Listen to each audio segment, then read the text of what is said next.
Denver police say they're searching for the driver accused of hitting and killing a Longmont grandmother and injuring her husband. Thanks for joining us for 4 o'clock at 9 News. I'm Tom Green. And I'm Angela McCall in for Kim Christensen. The deadly crash happened on February 1st. The granddaughter of Gail Williams said she had just picked up her grandparents from the airport when her whole life changed. 9 News' Northern Colorado reporter Amanda Gilbert spoke with Williams' family about what happened. This family was on Tower Road, which is behind me when the accident happened. Gail Williams' husband was also in the car. He's just now returning home to Longmont after weeks in the hospital. It's been a few weeks since Leilani Walter picked up her grandparents from the airport, but she remembers turning onto Tower Road. See headlights 8 feet in the air, nose diving at like 100 miles an hour towards us. We spun like 6 times. My grandma died on the impact. It was so hard.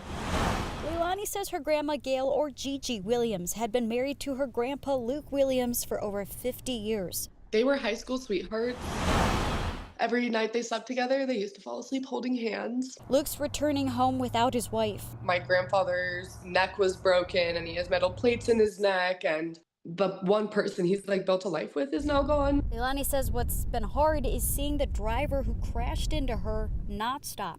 These 2 guys were racing going south on Tower Road, and one of them like went out into the grass to get around a car to get in front of him to keep racing, and got on too soon and sideswiped a car, and then continued to cross both lanes, hit the median, and launched off of it into us. His friend that he was racing was able to come and pick him up. Denver police shared this image of the suspect. Jesus Guadarrama Montiel is wanted for several charges, including vehicular homicide and reckless driving resulting in death. All of us are hurting so much, and he's just kind of getting away with it as of now. Police are asking for help with the investigation. Amanda Gilbert, 9 News.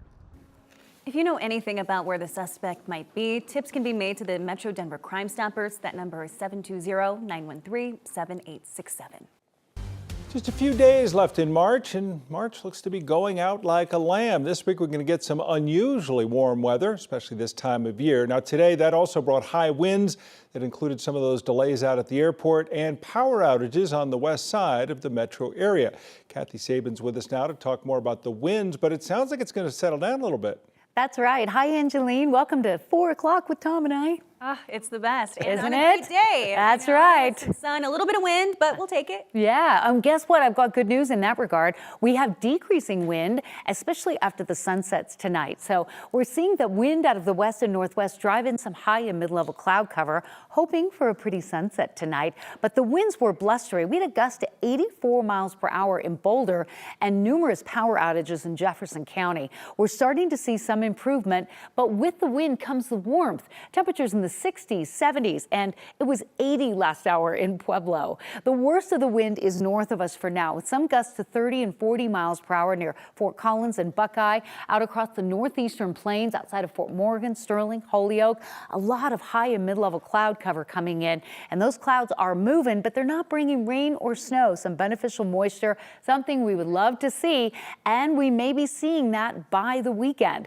So while, as Tom was mentioning, the week looks like March is going out like a lamb, April doesn't arrive until early next week, and we've got a shot at some rain and snow over the weekend into early next week before the new month begins. So we actually need that moisture. We really, really do. But this is just so nice to make plans to sit outside, walk the dog, and enjoy dinner on the patio. We've got a warm weather trend that will last for the week, but I'm tracking a chance of showers by the weekend. All these details coming up. Now to Washington and a live look at the U.S. Capitol. That's where Congress passed the spending bill to keep things running, at least until the end of September. But there's a new deadline coming up this summer because by mid-July, the United States may not be able to pay its bills on time unless Congress acts on the debt ceiling. That's according to a projection that was released today by the Bipartisan Policy Center. The U.S. hit its roughly $36 trillion debt limit on January 21st. Well, that forced the Treasury Department to use accounting maneuvers to pay the bills and avoid a first-ever default. This Wednesday will mark 1 year since the deadly collapse of the Francis Scott Key Bridge in Baltimore. 6 construction workers were killed, according to the NTSB report. The container ship lost power after leaving the port. The ship struck a pillar, causing the bridge to collapse. Investigators have been working all year to determine who was responsible. Transportation safety officials recently found that 68 bridges in 19 states should be assessed. The Key Bridge was above the acceptable level of risk, but the owner of the bridge never actually evaluated it.